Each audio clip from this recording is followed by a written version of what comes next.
Hello दोस्तों, आप सभी को गुलाब जामुन जैसी मीठी मीठी नमस्कार। और उसी के साथ आप लोगों का स्वागत है आईपीओ के लव ट्रायंगल शो में। एक और एसएमई कंपनी वोलेर कार लेके आ रही है अपना ये आईपीओ। यहाँ पर हम आज इस रिव्यू वीडियो में इस कंपनी का पूरा कच्चा चिट्टा खोलने वाले हैं, बेसिक से लेके एडवांस तक। तो अभी से इस वीडियो को लाइक एंड चैनल को सब्सक्राइब कर दीजिएगा। अगर मैं स्टार्टिंग में इसमें अपने पर्सनल डिसीजन की बात करूँ तो based on the current scenario, जहां पर मार्केट का मूड माहौल और एसएमई आईपीओ की लिस्टिंग अच्छी हमें देखने को नहीं मिल रही है, तो उसके बेस पर मैं इस आईपीओ में ज्यादा इंटरेस्टेड नहीं हूँ। बट अगर मार्केट का मूड माहौल काफी ज्यादा सुधरता है तो वहां पर किस तरीके से रहेंगे एक्सटर्नल फैक्टर, उसके बेस पर जो भी मेरा फाइनल डिसीजन बनेगा वो मैं आप लोगों को टेलीग्राम चैनल पर अपडेट कर दूंगा। लिंक आपको डिस्क्रिप्शन में मिल जाएगा। बट आप लोग एक बार इस वीडियो को देख लीजिएगा, समझ लीजिएगा, फिर अपने रिस्क रिवॉर्ड रेशियो और माइंडसेट के अकॉर्डिंग अपने फाइनेंशियल एडवाइजर से कंसल्ट करके कोई फाइनल एक्शन बनाइएगा। उसी के साथ साथ आप लोगों को म्यूचुअल फंड में या इंश्योरेंस सेगमेंट में किसी भी तरीके की कोई भी हेल्पलाइन की जरूरत है, या आप लोग चाहते हैं कि being a mutual fund distributor हम आपका पैसा मैनेज करने में आपकी हेल्प करें, चाहे वो SIP हो, STP हो, SWP हो, बूस्टर, STP हो, या लमसम अमाउंट हो, तो आपको डिस्क्रिप्शन में मेरा फोन नंबर मिल जाएगा, आप मुझसे कांटेक्ट कर सकते हैं। और अगर आप लोग हमारे थ्रू अपनी SIP वगैरह खुलवाते हैं तो आपको एक प्राइवेट व्हाट्सएप ग्रुप में ऐड कर दिया जाएगा, जहां पर आप लोगों के साथ आईपीओ रिगार्डिंग एडिशनल इंफॉर्मेशन भी शेयर की जाती है। अब अगर हम कंपनी की बेसिक डिटेल की बात करते हैं तो 2010 में ये कंपनी इनकॉर्पोरेट हुई थी। काम की बात करते हैं तो ये इंगेज होने वाली है in the business of providing reliable and efficient employ transportation services to large MNC and corporate client. In short काम समझने की कोशिश करें तो जितने भी हमारे एम्प्लॉयज वगैरह होते हैं जो बड़ी बड़ी कंपनीज में होते हैं, तो उनके लिए जो ट्रांसपोर्टेशन सर्विसेज चालू की जाती है, जहां पर एम्प्लॉयज को घर से ऑफिस तक लेके आना और ऑफिस से घर तक छोड़ना, ये इस कंपनी का काम होने वाला है। कंपनी ऑफर करती है comprehensive home to office transportation with 24/7 customer services, dedicated team and a fleet of over 2500 vehicle, जिनमें cars, SUV, electrical vehicles, buses and tempo travellers होने वाले हैं। कंपनी ऑपरेट करती है कोलकाता, मुंबई, पुणे, भुवनेश्वर, दिल्ली, एनसीआर एंड अहमदाबाद में। इन शॉर्ट काम अच्छा है, सेगमेंट अच्छा है, बट हाईली कम्पिटिटिव सेगमेंट भी ये हमें देखने को मिलने वाला है। एज ऑफ दिसंबर 31 2024 कंपनी के पास 774 एम्प्लॉयज होने वाले हैं। अब अगर हम कंपनी के कुछ इंटरनल रिस्क फैक्टर्स की बात करते हैं, कंपनी का मेजर रेवेन्यू जनरेट होता है इनके टॉप 10 कस्टमर से। आप यहाँ पर स्टडी आउट कर सकते हो। 99% के करीब का 2024 में एंड 99% के करीब का 2023 में, सिमिलरली 2022 में।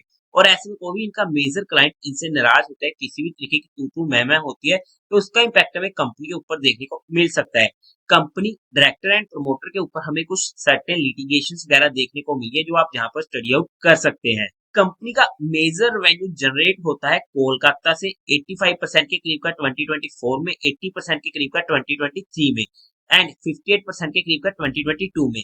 उसके बाद मुंबई आ जाता है, जहां पर 13% के करीब का 2024 में एंड 15% के करीब का 2023 में। मतलब कि कंपनी का मेजरली रेवेन्यू में टू सिटीज से देखने को मिलने वाला है। और ऐसे में यहाँ पर किसी भी तरीके की दिक्कत आती है जिनकी वजह से इनके रेवेन्यू में इफेक्ट पड़ता है, तो उसका इम्पैक्ट हमें कंपनी के ऊपर देखने को मिल सकता है। पास्ट ईयर्स में हमें यहाँ पर नेगेटिव कैश फ्लोज देखने को मिले, आप स्टडी आउट कर सकते हैं। कंपनी का registered office and corporate office इनका खुद का नहीं होने वाला है, वो लीज बेसिस पर लिया गया है। तो यहाँ पर हमने कंपनी के कुछ इंटरनल रिस्क फैक्टर को स्टडी करने की कोशिश करी है, बाकी आप इनके डीआरएचपी में स्टडी आउट कर सकते हैं।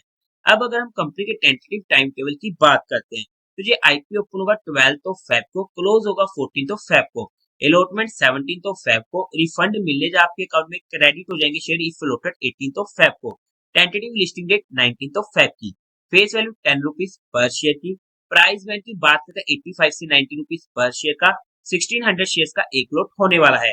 टोटल इशू साइज है 27 करोड़ का, जो पूरा का पूरा होने वाला है फ्रेश इशू। एनएससी के एसएमई पोर्टल पर ये आईपीओ लिस्ट होने वाला है।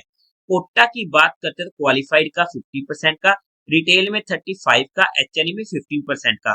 लॉट साइज में रिटेल कैटेगरी में एक लॉट पड़ेगा 1600 शेयर्स का, जिसकी अमाउंट पड़ेगी 1,44,000 की। एचएनई कैटेगरी में मिनिमम 2 लॉट्स के लिए अप्लाई करना पड़ेगा, जिसकी अमाउंट पड़ेगी 2,88,000 रुपीज की। कंपनी के प्रमोटर्स की बात करते हैं तो वहां पर मिस्टर विकास पारसराम पुरिया एंड मिस्टर पवन पारसराम पुरिया कंपनी के प्रमोटर्स होने वाले हैं। प्री इश्यू होल्डिंग थी 92.88% की। अब अगर हम कंपनी के मेन मुद्दे की बात करते हैं यानी कि कंपनी के फाइनेंशियल्स की, तो सबसे पहले टोटल असेट 2022 में थे 12 करोड़ के, जो इंक्रीज होते थे फर्स्ट 2 क्वार्टर ऑफ 2025 तक पहुंच चुके 18 करोड़ के। डिसेंट सी ग्रोइंग रेट होने वाली है। रेवेन्यू 2022 में था 24.83 करोड़ का, 2023 में 26.63 करोड़ का, 2024 में 31.45 करोड़ का, फर्स्ट 2 क्वार्टर में 21 करोड़ का। फिर से डिसेंट सी ग्रोइंग रेट होने वाली है। प्रॉफिट आफ्टर टैक्स 2022 में था 0.79 करोड़ का, 2023 में ऑलमोस्ट 2 करोड़ का, 2024 में 3.56 करोड़ का, 2025 के पहले 2 क्वार्टर में 2.49 करोड़ का, जहां पर अच्छी ग्रोइंग रेट देखने को मिलने वाली है। नेटवर्थ 10.93 करोड़ की, रिजर्व एंड सरप्लस में 2.78 करोड़ का, टोटल बोरिंग कंपनी के ऊपर 0.39 करोड़ की होने वाली है। अगर हम फाइनेंशियल्स की बात करते हैं तो ओके टू स्लाइटली पॉजिटिव हम कंपनी के फाइनेंशियल्स को बोल सकते हैं, क्योंकि यहाँ पर रेवेन्यू में इतनी अच्छी ग्रोइंग रेट नहीं है बट सस्टेनेबल ग्रोइंग रेट होने वाली है। बट इनके प्रॉफिट आफ्टर टैक्स में जिस तरीके से 2024 में हमें इजाफा होते हुए देखने को मिला है, रेवेन्यू उतनी स्पीड से नहीं इंक्रीज हुए जितनी स्पीड से प्रॉफिट आफ्टर टैक्स इंक्रीज हुए। उसकी वजह से भी हमारे मन में शंकाएं आ जाती है। अब अगर हम कंपनी के ऑब्जेक्टिव की बात करते हैं, क्यों आ रहा है जी आईपीओ, तो इनको फंडिंग चाहिए वर्किंग कैपिटल की रिक्वायरमेंट के लिए, second general corporate purpose, third IPO expense को मीट आउट करना।